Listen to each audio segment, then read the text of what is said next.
Hello viewers, welcome back to another video.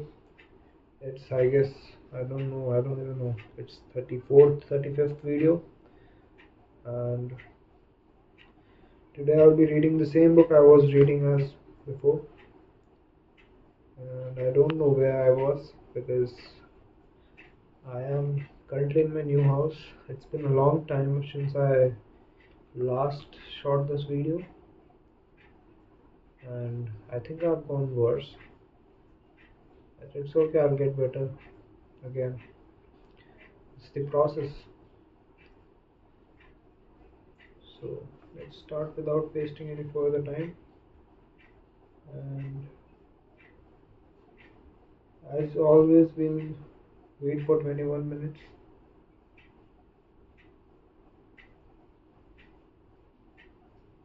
Yeah, let me search where I left first. After that, we'll start. As much as I remember, the boy left for the new island or new place he was going to. The old man sent him to. What was this place? Egypt. I guess it was Egypt. He left Andalusia, whatever the man.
No, and remember he left, but I don't remember the conversation. I remember it vaguely. He was trying to convince him and explain him why he has to go and what he must be aware of. But I don't remember exactly what happened, what the conversation was while he was leaving. So it's a great point to start. Point when he came back with his 6 sheep, or I should start from there. Okay. The next day, the boy met the old man at noon. He brought 6 sheep with him. I'm surprised. Let me show you the book. This is the book I'm reading. We are on page number 27. Okay.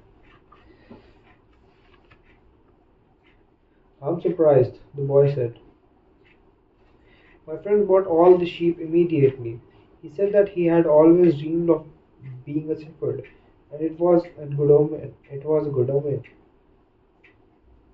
That's the way it always is, said the old man. It's called the price of favorability.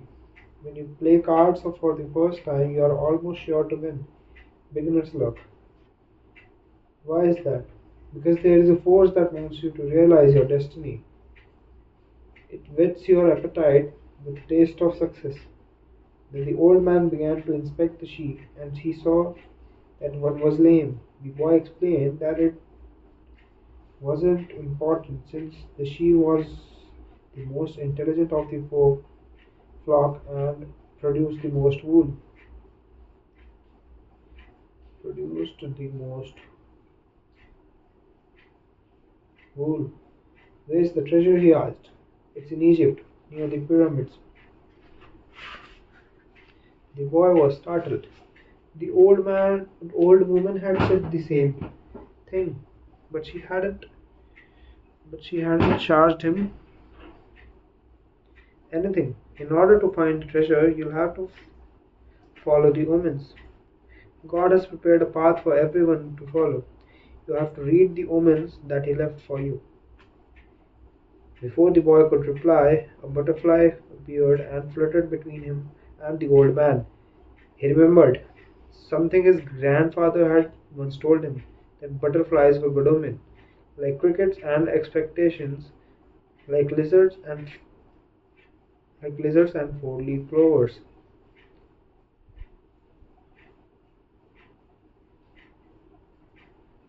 That's right, said the old man, able to read the boy's thoughts.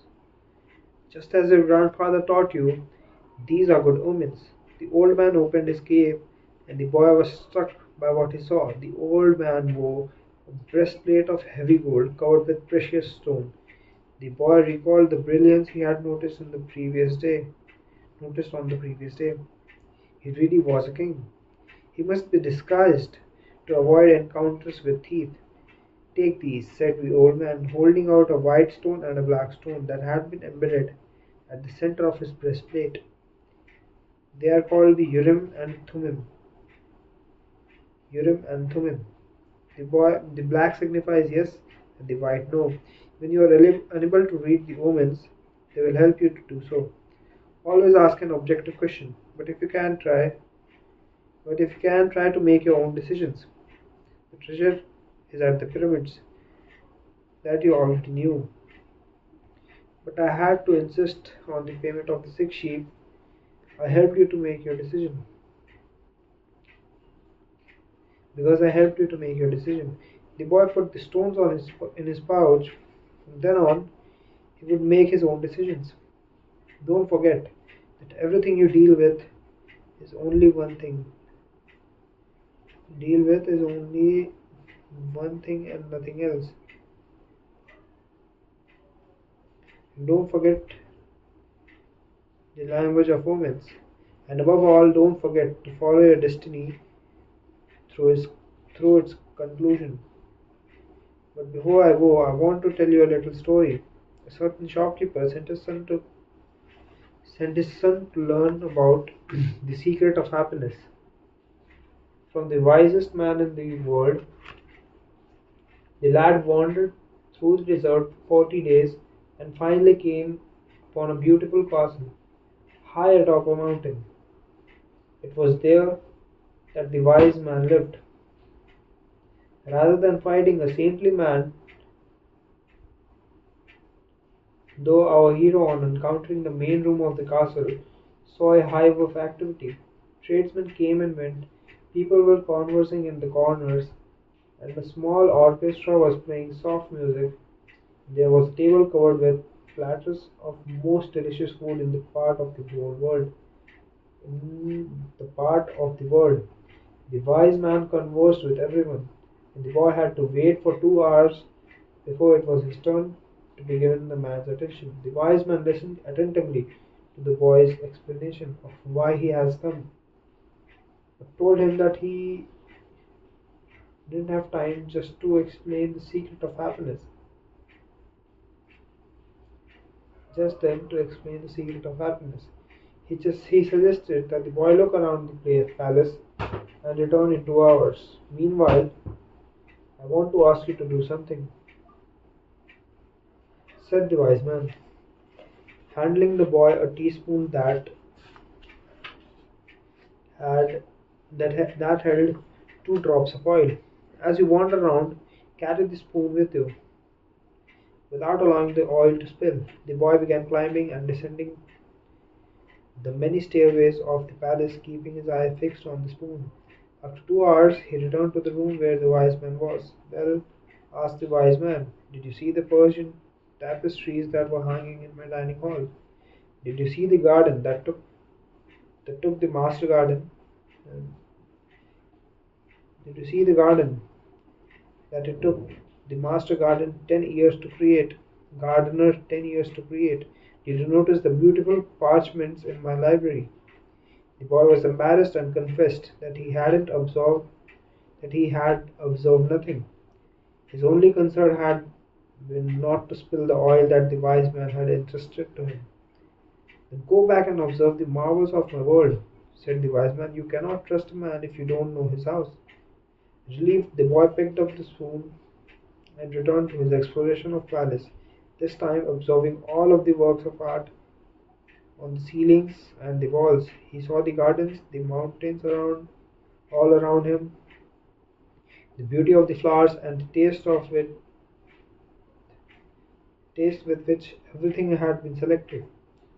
Upon returning to the wise man, he related in detail everything he had seen. "But where are the drops of oil I entrusted you?" asked the wise man. Looking down at the spoon he held, the boy saw that the oil was gone. "Well, there is only one piece of advice I can give you," said the wisest of wise men. "The secret of happiness is to see all the marvels of the world and never to forget the drops of oil on the spoon."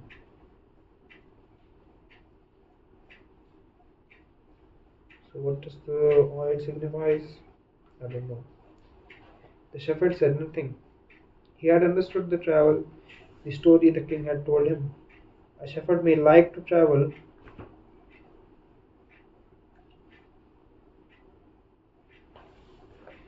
A shepherd may like to travel, but he should not forget about his sheep. The old man looked at the boy and, with his hands held together, made several strange gestures over the boy's head. Then, taking away his sheep, he walked away. At the highest point in Tarifa, there is an old fort built by the Moors. From atop its walls, one can catch a glimpse of Africa. Melchizedek, the king of Salem, sat on the wall of the fort.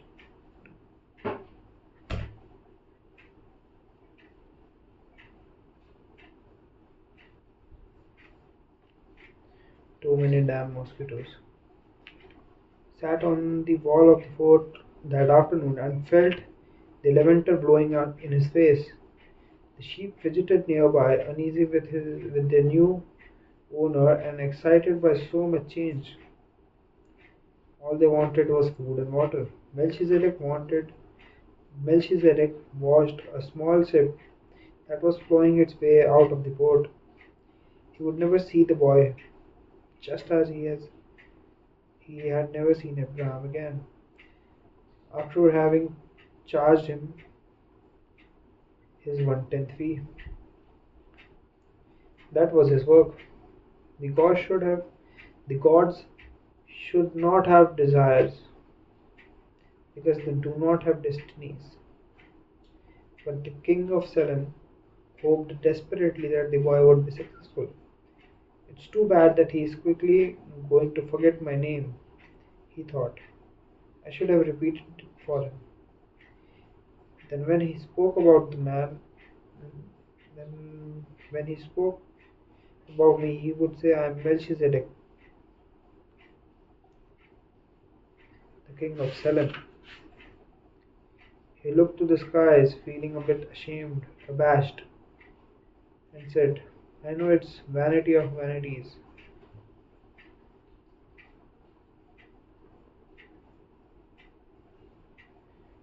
As you said, my lord, but an old king sometimes has to take some pride in himself." "How strange Africa is," thought the boy.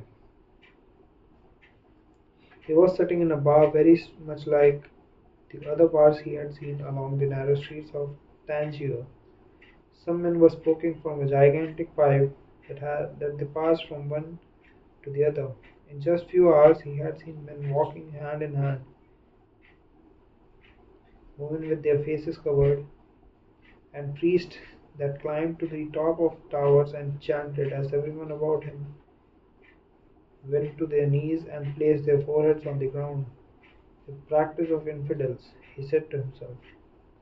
As a child in church, he had always looked at the image of Saint Santiago Matamoros on his white horse,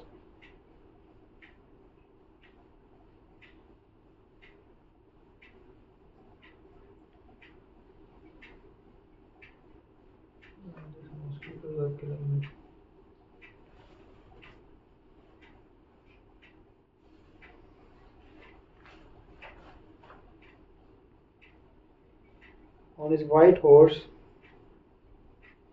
his sword unsheathed, unsheathed, sheathed, his sword unsheathed, and figures such as these kneeling at his feet. The boy felt ill and terribly alone. The infidels had an evil look about them. Besides this, in the rush of his travels, he had forgotten a detail, just one detail, which could keep him from his treasure for a long time. Only Arabic was spoken in this country. The owner of the bar approached him. The boy pointed to the drink that had been served at the next table. It turned out to be a bitter tea. The boy preferred wine, but he didn't need to worry about that right now. What he had to be concerned about was his treasure,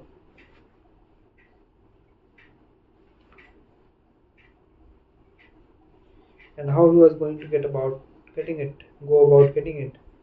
The sale of his sheep had left him with enough money in his pouch. The boy knew that in money there was magic.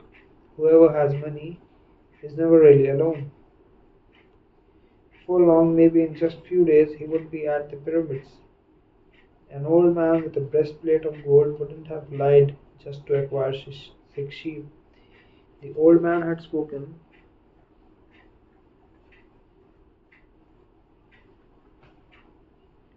The old man had spoken about signs and omens, and as the boy was crossing the strait, he had thought about omens. Yes, the old man had known what he was talking about.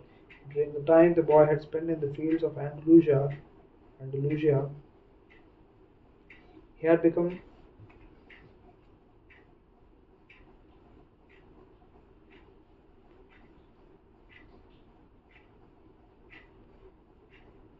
used to learning which path he should take by observing the ground and the sky.